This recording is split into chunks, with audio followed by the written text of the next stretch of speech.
Assalamualaikum warahmatullahi wabarakatuh. Waalaikumsalam warahmatullahi wabarakatuh. Alhamdulillah wassalatu wassalamu ala rasulillah Sayyidina Muhammad ibni Abdillah wa ala alihi wa sahbihi wa mawala amma ba'du. Alhamdulillah, pada malam hari ini kita kembali melanjutkan kajian rutin Kitab Bulughul Maram, masih di dalam kitab shalah, yaitu kitab tentang sholat. Bab yang kedua, babul adzan, yaitu bab tentang adzan, hadis yang ke 145. Wa an Abi Juhaifah radhiyallahu anhu, dan dari Abu Juhaifah radhiyallahu anhu, qala, beliau berkata, ra'aitu Bilalan, aku telah melihat Bilal, yu'adzinu, sedang adzan, wa atatabba'u fahu, dan aku memperhatikan mulutnya, hahuna wa hahuna, kesana kemari. Jadi mulutnya ini tidak hanya pada satu arah saja, tapi kesana kemari. Wa isba'ahu, dan dua jarinya, fi udhunaihi, wa isba'ahu, dan jarinya, fi udhunaihi, di telinganya, dimasukin ke telinga. Rawahu Ahmad, diriwayatkan oleh Imam Ahmad, wa Tirmidzi, dan Imam At-Tirmidzi, wa sahhahahu, dan dinilai sahih. Wali Ibni Majah, dan menurut Ibnu Majah, jadi hadis yang dinukil dari kitab Imam Ibnu Majah, wa ja'ala isba'aihi fi udhunaihi, dan dijadikan dua jarinya di dua telinganya. Jadi kalau yang redaksi yang diriwayatkan oleh Imam Ahmad dan At-Tirmidzi, jarinya di kedua telinganya. Nah, di Ibnu Majah disebutkan dua jari di dua telinga, jadi lebih spesifik. Wali Abi Dawud, dan menurut Abu Dawud, jadi dinukil dari kitabnya Abu Dawud, lawa unuqahu, digerak-gerakkan lehernya digerak. Berarti kalau lehernya gerak, kepalanya ikut gerak, karena tidak mungkin lehernya gerak, kepalanya tidak ikut, ya. Lama balago, ketika telah sampai kepada kalimat hayya 'alas sholah, yaminan washimalan, ke kanan dan ke kiri, walam yastadir, dan badannya tidak bergerak. Jadi yang gerak itu cuma leher dan kepala, badan tidak ikut bergerak.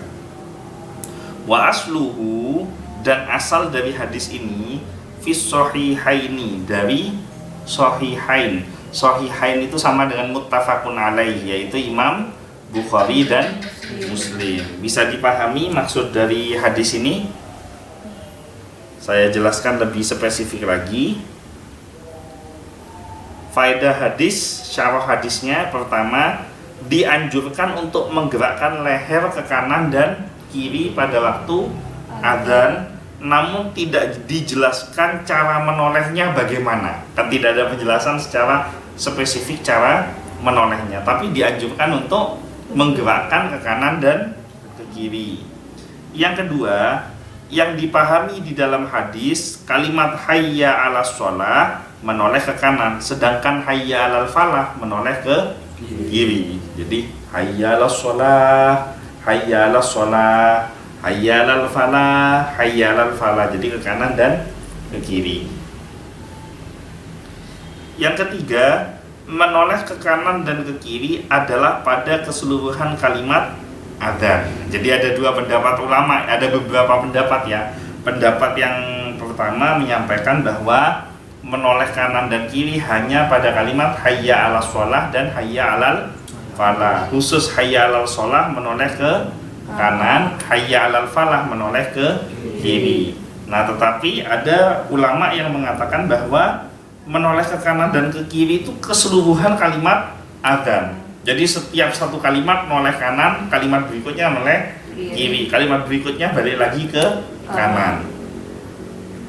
Nah, itu ini ikhtilaf, monggo dipilih yang mana. Cuma yang paling masyhur yang pertama, khusus pada waktu hayya 'alas shalah dan hayya 'alal falah. Itu yang paling masyhur, menoleh ke kanan ke kirinya pada waktu hayya 'alas shalah dan hayya 'alal falah. Adzan masih dijalankan ya, pegawai. Nah, pada waktu adzan menoleh ke kanan hayya 'alas shalah 2 kali, menoleh ke kiri hayya 'alal falah 2 kali. Itu yang masyhur. Tapi kalau misalkan kalian adzan mau dari awal ke kanan dan ke kiri setiap masing-masing kalimat juga tidak salah, tidak apa-apa. Nah, pertanyaannya sekarang kalau pakai mic gimana? Kalau mic-nya bisa dipegang, ya toleh kanan, toleh kiri.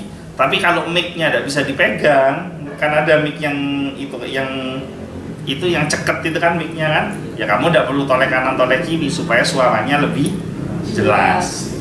Kenapa? Karena syarah yang keempat dijelaskan menoleh saat adzan punya manfaat. Yang pertama, suara lebih lantang dan lebih jelas dalam pengumuman masuknya waktu sholat. Ya kan, ke kanan ke kiri kan lebih lantang, semuanya bisa dengar maksudnya. Kalau kamu ke satu arah itu hanya yang terdekat dengan suaramu saja. Tapi ketika kamu ke kanan, kamu adzan, maka jangkauan kananmu itu akan lebih jauh daripada kamu menghadap gini. Nah, ketika ke kiri pun jangkauan suaramu akan lebih jauh ketika suaramu dialihkan ke kiri. Karena mulut dengan sound system itu hampir sama. Kan tergantung diarahkan kemana kan gitu. Kita akan lebih jelas. Nah, kemudian yang kedua, sebagai tanda bahwa ia muadzin jika terlihat dari jauh. Jadi dengan dia tutup telinga, kemudian noleh kanan, noleh kiri, dari jauh orang sudah tahu kalau itu berdiri lagi adzan. Karena gayanya muadzin adalah nutup telinga dan noleh kanan dan noleh kiri. Ini sudah mulai agak jarang loh ya. Nutup telinganya masih, tapi ke kanan ke kirinya sudah jarang. Dan nutup telinga itu bukan hanya sekedar megang loh. Karena berapa banyak orang nutup telinga cuma megang gini aja kan. Yang betul itu ujung jari benar-benar nutup telinganya sehingga tidak terdengar suara apapun kecuali suaranya sendiri pada waktu adzan ditutup. Nah, gini ini kan jadi gak terdengar suara apapun kecuali suaranya sendiri. Yang kelima, menoleh ke kanan dan kiri termasuk sunnah mutlak, artinya tetap berlaku walaupun ada pengeras suara. Jadi ada pengeras suara tetap ke kanan dan ke kiri, kecuali kalau pengeras suaranya tidak bisa dibawa ke kanan dan ke kiri. Tapi kalau megang mic bisa ke kanan ke kiri, itu dia masuk sunnah mutlak. Selanjutnya, dianjurkan meletakkan jari pada dalam telinga. Nah, itu kan dalam telinga kan dimasukkan, karena lebih mengeraskan suara muadzin. Hukumnya adalah sunnah bukan wajib. Jadi ketika tangan dimasukkan ke dalam telinga, maka suara yang bersangkutan akan lebih keras. Orang adzan, tidak usah adzan, teriak pun, teriak biasa begini dengan telinganya ditutup, itu volumenya akan lebih tinggi ketika telinganya ditutup. Nah, tapi nutup telinga ini sunnah bukan wajib. Jadi jangan sampai kamu habis ngaji di sini malam ini, nanti pulang di musolanya kamu, di suraunya kamu, di langgarnya kamu ada muadzin tidak tutup telinga, terus kamu bilang adzanmu tidak sah. Tidak begitu juga, adzannya tetap sah, cuma sunnahnya nutup telinga. Noleh kanan, noleh kiri itu juga sunnah. Misalkan tidak noleh juga tetap sah adzannya, cuma lebih afdol noleh kanan dan noleh kiri, khususnya pada kalimat hayya 'alas shalah dan hayya 'alal falah. Ada pertanyaan sampai sini? Ada. Ya. Semisal di suatu perkampungan itu ada musola dan musolanya ada di paling barat dan penduduknya itu ada di paling timur. Tanpa alat bantu, suara azan itu kan harus didengar oleh biar penduduk setempat mengikuti sholat di musola tersebut. Dan apakah saya ketika waktu azan itu harus menghadap ke banyaknya penduduk itu? Ya, jadi begini. Biasanya adzan itu muadzin menghadap ke kiblat, ya kan? Biasanya adzan. Ya. Nah, kemudian sunnahnya menoleh ke utara dan selatan, dan gitu sunnahnya. Kalau di Indonesia ya, karena kiblatnya ada di barat. Lain kalau kamu misalkan ada di Amerika, kiblatnya lain. Gitu. Ini kan ceritanya di Indonesia. Nah, ketika kasusnya sama seperti kasusnya yang diceritakan oleh Faris, musolanya paling ujung barat. Habis musola tidak ada penduduk sama sekali. Nah, penduduknya ada di timur semua. Dan musolanya baru bangun, tidak punya sound system. Dan ternyata belum punya sound system, berarti kan masih darurat ini kan. Nah, maka dalam kondisi darurat seperti itu boleh adzan menghadap ke sebelah timur dengan tujuan supaya masyarakat tahu kalau masuk waktu sholat. Karena kalau ada dua yang dilarang, maka pilih yang daruratnya paling kecil. Akhafud daruraini, pilih yang paling kecil. Sekarang pilihannya menghadap ke timur itu tidak masyhur. Adzan menghadap ke timur membelakangi kiblat secara akhlak tidak betul karena harus menghadap kiblat ya. Nah, sekarang pilihannya adzan tidak sesuai dengan aturan atau masyarakat tidak tahu masuknya waktu sholat. Resikonya itu lebih besar yang mana?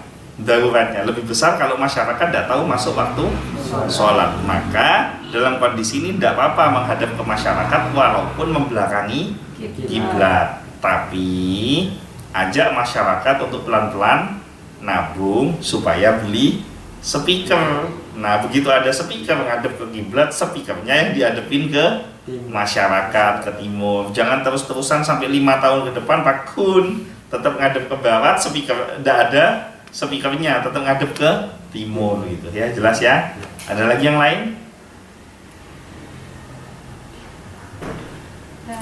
Ya, mungkin itu saja yang bisa disampaikan.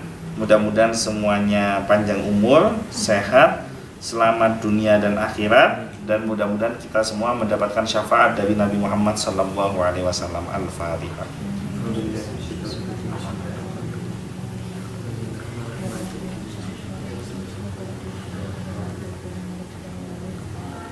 Mungkin itu saja yang bisa saya sampaikan, kurang lebihnya mohon maaf. Wallahul muwaffiq ila aqwamit thoriq. Wabillahi taufiq wal hidayah. Wassalamualaikum warahmatullahi wabarakatuh. Waalaikumsalam warahmatullahi wabarakatuh.